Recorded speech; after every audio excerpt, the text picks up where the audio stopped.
When you picture Alaska, you probably think of stunning mountain ranges, massive glaciers, and wide open wilderness. And you'd be right, Alaska is home to some of the most beautiful natural landscapes in the world. But here's the catch. For all its size, larger than Texas, California, and Montana combined, Alaska has fewer people than cities like San Francisco or Columbus, Ohio. In fact, it's the most sparsely populated state in the US by far. So today, we're going to break down why nobody lives in Alaska despite its massive land area and natural resources.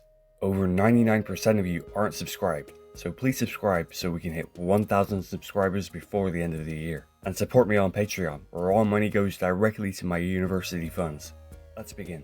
Alaska has around 730,000 people, spread across more than 660,000 square miles.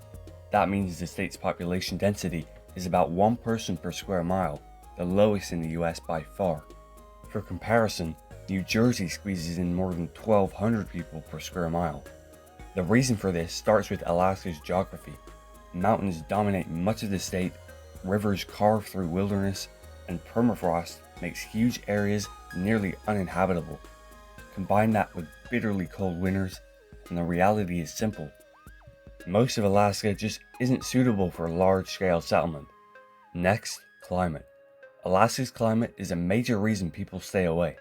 The state experiences some of the harshest conditions in North America. Temperatures in the interior can drop below -60 degrees Fahrenheit in winter, while summer brings long days of relentless sun and swarms of mosquitoes. In coastal areas, although temperatures are more mild, storms lash the landscape, and in northern Alaska, the sun disappears completely for weeks in the winter.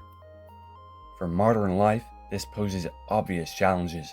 Heating costs are sky high, growing food locally is nearly impossible, and day-to-day life requires adapting to extremes that most Americans just don't want to deal with. Then there is distance and isolation. Another major factor is Alaska's distance from the rest of the United States. Anchorage, the largest city, is closer to Tokyo than to New York City. Shipping goods there is expensive, flights are long, and many towns aren't even connected by road. In fact, about 82% of Alaska's communities aren't connected to the state's limited highway system. That means the only way to get in or out is by boat or plane. For residents, that makes everything from groceries to healthcare more difficult and more expensive. That brings us to one of the most practical reasons people don't live in Alaska, the cost. Because everything has to be shipped in, the price of basic goods is far higher than in the rest of the US. A gallon of milk can cost over $10 in rural villages. Electricity and heating bills are some of the highest in the nation, and wages often don't keep up with those expenses. Even in Anchorage or Fairbanks, housing costs and utilities can be a major burden. So while Alaska has plenty of space, it doesn't necessarily offer a cheaper or easier life. Now, Alaska does have industries. Oil and gas extraction, commercial fishing, tourism, and government jobs all play a role. But unlike states with more diversified economies, Alaska's job opportunities are limited. Many of the state's biggest industries are seasonal. Fishing jobs disappear in winter, and tourism plummets once cruise ships stop arriving. Even oil jobs fluctuate with market demand. That means for a lot of people, long-term career opportunities just aren't as stable as they might be in other states. Next, native communities and small populations. It's important to note that people do live across Alaska, just not in large numbers. Many are indigenous Alaskans whose ancestors have lived in the region for thousands of years. These communities often rely on subsistence hunting, fishing, and close ties to the land. But these populations are spread across small villages, sometimes just a few hundred people, which adds to the overall sense of sparseness. Unlike other states, Alaska doesn't have dozens of mid-sized cities.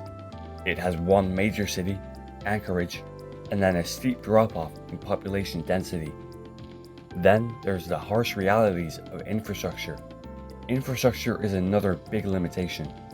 Building roads in permafrost is extremely expensive. Maintaining power grids through snowy mountains is complicated. Even laying internet cables is a challenge. which means many rural communities still lack reliable broadband. In short, the things that make modern life convenient elsewhere are much harder to deliver in Alaska. And without that infrastructure, people are less likely to move there in the first place. Now, despite all these challenges, Alaska does have its draws. For those who live there, the natural beauty, wide open space, and sense of independence are unmatched. There's also no state income tax, and residents receive an annual check from the Permanent Fund Dividend, which distributes oil revenue to every Alaskan. In recent years, that's been around $1,000 to $1,600 per person every year. While that's a nice perk, it's not nearly enough to offset the high costs and difficulties of living there. Finally, what the future holds. So will Alaska ever see a big population boom? Probably not. With climate change, parts of Alaska may become more accessible, but that also brings risks of erosion, thawing permafrost, and infrastructure damage.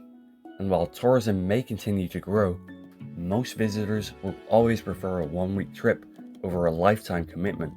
The reality is that Alaska is likely to remain what is today a place of breathtaking beauty, rich resources, and small, scattered communities. In the end, the reason nobody lives in Alaska comes down to geography, climate, and economics.